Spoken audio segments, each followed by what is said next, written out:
And we begin with news break that's coming in. The Election Commission of India all set to announce poll dates for the legislative assemblies of J&K, Haryana and Maharashtra today.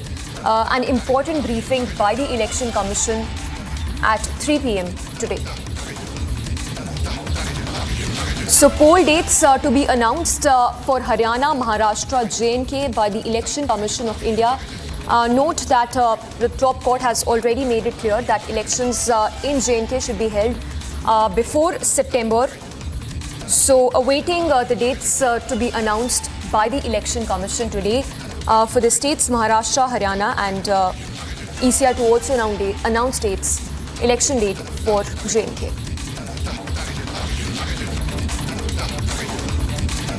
So hectic political action that is set to begin in just days from now on key strategies to be implemented and to be worked upon by the parties, with ECI announcement to take place today itself.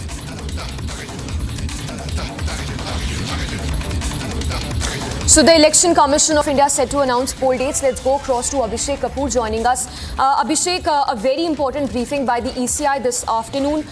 Anything you're learning from your sources as to what are the dates, the months when we can expect elections in Haryana and Maharashtra?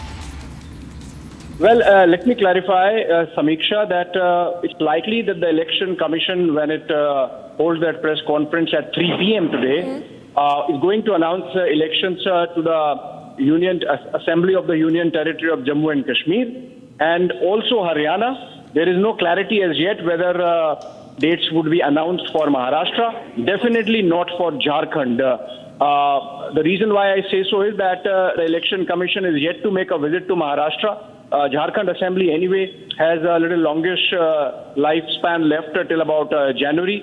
So Assembly elections to Jharkhand can be held later.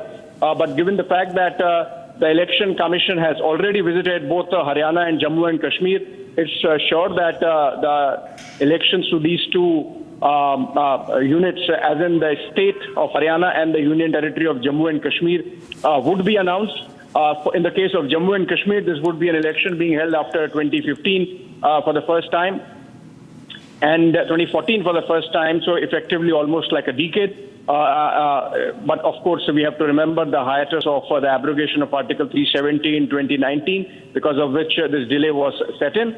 And it's going to be a multi-phase election. Remember, there is a Supreme Court deadline also of holding elections in Jammu and Kashmir by September 30th.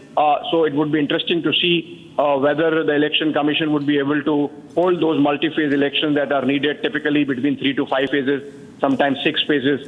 Earlier it used to be even 7 phases, but then remember it was the state of Jammu and Kashmir which included the territory of Ladakh. Now it's a separate union territory, so possibly lesser number of phases in Jammu and Kashmir elections to be announced today, and that's going to be a big move on democracy going forward. Remember, just yesterday we had reports of the administration of the Union Territory. They are restoring Press Club, for example, making a big move towards press freedom in Union Territory of Jammu and Kashmir. So I think the state and the territory, Union Territory administration and the center in tandem on many fronts, and the Election Commission now, which had visited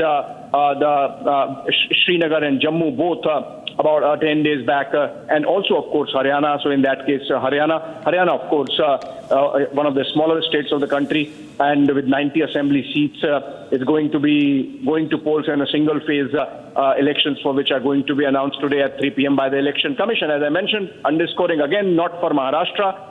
There is some doubt about it because the Election Commission is yet to visit, and of course Jharkhand can still wait. So it's likely that the announcement for polling dates for Maharashtra and Jharkhand would happen later. All right, Abhishek, thank you for those details.